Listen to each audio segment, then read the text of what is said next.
Hi, I'm HIYO, and I'm going to share with you how we use Asana for our project management. All right, so let's start with the Home tab. This is where you'll see your tasks. You'll see what's due today, what's due tomorrow, and you'll see how it's tagged. And in this case, it's tagged with 2 different projects. And you see how they're color-coded. That's because they're from different clients. You'll be able to tell which client it is based on their client code. So BPF is Bulk Pallet Foods, IAC is Inward Action Coaching. Sometimes you don't see a project linked to a task. That could be because it's a subtask. So in this case, if I click here, I'll see there's not much information here, but if you go to the overarching task, you'll see all of the information there. In the description area, you'll have all of the instructions of what needs to be completed, any resource links that you might need, and then you sometimes have some subtasks, like in this case. At the bottom of the task, you can discuss anything that has to do with this project. You can tag team members, you can like a comment, basically anything that you need to discuss about this project, you can do so right within the task. You can also add attachments, add subtasks, and you can copy the task link if you need to share the link with anybody. All right, so moving on, then you have favorites. Favorites are any project that you've starred. Here on the side panel is where I usually access that. You see the company hub, which is a sort of general company overview. Let's take a quick look at the company hub. So the first column is team, freelancers, and partners.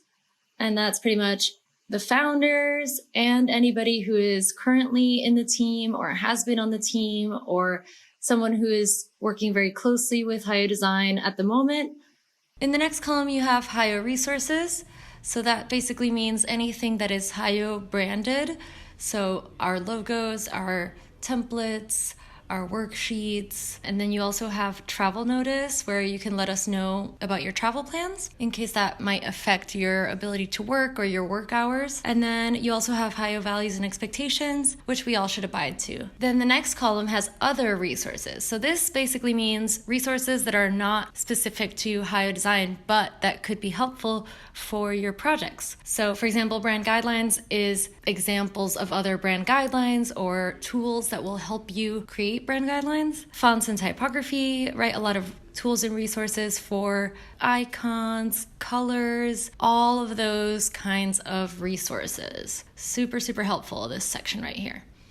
The next column has clients, so you can get an overview of all of the different clients. If you have a question about how to access that client's information, the logins, all of that. So if you click through these, then it'll take you right to that information. Next, you have upcoming events. And since our team is fully remote, we like to set up some times to get together. Usually that's once in the winter and once in the summer. Then we have FAQs. So this is just general questions that you might have about how things work. We try to answer those questions here in like shorter snippets rather than a long tutorial like this one. And then in the last section, we have team thoughts. If there's anything that you want to let us know, you want to start a conversation about something. For example, here we have goal setting. This is because one of our team members asked to be more clear about the goals that she has for every day that she's working with us. So we set that up for her, and now we're setting daily goals, weekly goals, and monthly goals. If you have any of that kind of feedback, you can always just add your thoughts here or add your questions in the FAQ section. All right, so moving on, let's go back to the home. We were looking at favorites. Next here you have meetings and calls, travel calendar, and then I also tagged all of the clients that I'm working on more recently and more frequently. And then if you scroll down here, then you see all of the different clients that we have here. Now, you might not see all of these clients because you'll only see the ones that you're assigned to, but they serve like client folders because there's multiple projects within each one of these clients. First, their general project. This is an example of a general project that's full of a lot of information. So let's break that down. Here we have some upcoming tasks.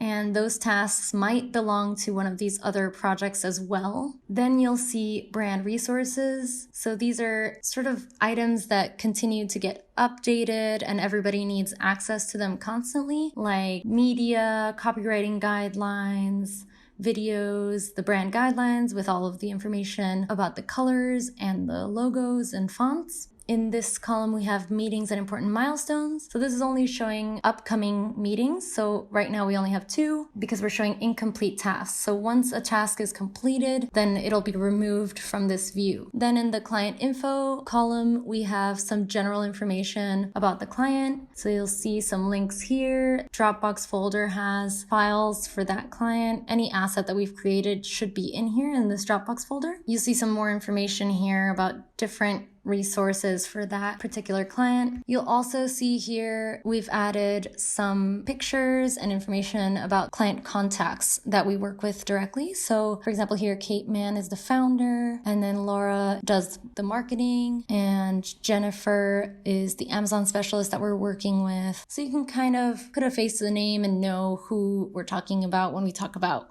Kate from Bold Palette, etc. You also have here, right, some more resources, links to everything. So basically, if you need a login for something and you don't know what it is, you don't really have to turn to the client or to a team member to ask them. You can usually find that here. All right, so that's pretty much it. Projects are not always in this column format. In fact, this project I could change into a list format, timeline format, calendar, etc. But they're usually set up in that way on purpose for a reason. So I think for the general project, this view makes a lot of sense. But for example, for a brand identity project, you'll see it in the list format because I think that makes more sense. So you just check things off as they come, all in order. This type of project is also cool to look at in the timeline view.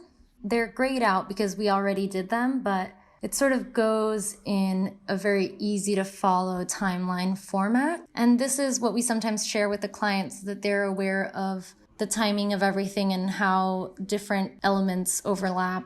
You might also like to see it in the calendar view. Here you see how all the tasks play out, right, day to day in your weekly calendar. You can also switch weekends to be on if that's better for you.